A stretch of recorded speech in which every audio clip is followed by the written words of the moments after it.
और जबलपुर में कांग्रेस को बड़ा झटका लगा है, जहां कांग्रेस के 30 से ज्यादा सक्रिय कार्यकर्ताओं ने अब भारतीय जनता पार्टी का दामन थाम लिया है। जबलपुर की कैंट विधानसभा क्षेत्र में लंबे समय से कांग्रेस के लिए काम कर रहे ऋतुराज डेरिया और घनश्याम सोनकर ने बीजेपी की सदस्यता ग्रहण की है। कांग्रेस के इन कार्यकर्ताओं का मानना है कि इस समय प्रदेश में भारतीय जनता पार्टी संगठन और मुख्यमंत्री डॉक्टर मोहन यादव जनता के लिए बेहतर काम कर रहे हैं। ऐसे में वो भी अपनी सहभागिता दर्ज करना चाहते हैं। उनकी इस भावना को देखते हुए कैंट विधानसभा क्षेत्र से बीजेपी के विधायक अशोक रूहानी ने इन कार्यकर्ताओं को बीजेपी की सदस्यता दिलाई और पार्टी में उनका स्वागत किया।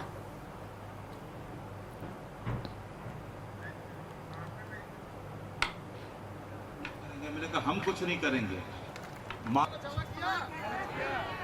और दूसरा आशीर्वाद गिफ्ट के रूप विपरीत परिस्थितियों में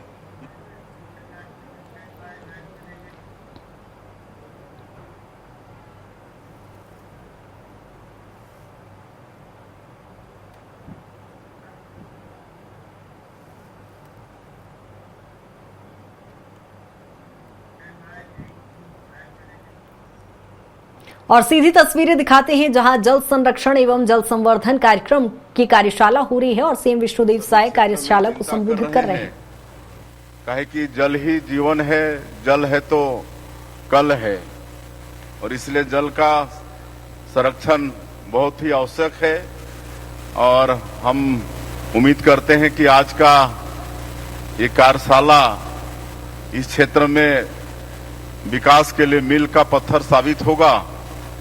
हमारे बहुत सारे विशेषज्ञ अधिकारी, हमारे जनप्रतिनिधिगण यहाँ पर उपस्थित हैं। सबका अनुभव भी यहाँ पर साझा होगा। और आज जैसे जिन सरपंच ने हमको सम्मानित किया बैज लगाकर, वो भी जल संरक्षण के क्षेत्र में अच्छा काम कर रही हैं। उनको धन्यवाद। ऐसे और भी कितने जनप्रतिनिधि होंगे प्रदेश में, वो आए भी होंगे, उनका भी अनुभव इस कार्यशाला में साझा होगा। और हमको भी अनुभव है, पिछले समय हम राजनांदगांव गए थे, उस समय हमारे केंद्रीय मंत्री भी साथ में थे। तो एक पंचायत में वहां भी सरपंच ही थी, तो जो हैंडपंप ड्राई हो गए थे, जो मतलब यूजलेस हो गए थे, तो वहां पर उसको ऐसा मतलब वाटर हार्वेस्टिंग करके फिर से उसको जीवित करने का काम उन सरपंच ने की थी। करीब 4-5 जो यूजलेस हो गए थे हैंडपंप, और हमारे केंद्रीय मंत्री इतने प्रभावित हुए कि दूसरे ही दिन भारत सरकार से और आगे काम के लिए उनको पैसा दिलवा दिए। तो इस तरह से अनेक अनुभवी लोग हमारे प्रदेश में भी हैं, देश में भी हैं। आवश्यकता है कि उनके अनुभवों से हम लोग को परिचित होना और उनका लाभ लेना। आज सरकार की तरफ से लगातार प्रयास हो रहे हैं कई तरह के, लेकिन इसमें जनता को भी शामिल होना पड़ेगा। एक आंदोलन के रूप में इसको खड़ा करना पड़ेगा। हम सब लोग देख रहे हैं कि पहले जहां तक हैंडपंप के लिए ही 300 फीट तक खुदाई होती थी, लेकिन अब करीब करीब अनेकों जगह में 300 फीट तक के सारे हैंडपंप ड्राई हो गए हैं। यहाँ पर केसर साहब बैठे हैं, इनको मालूम होगा।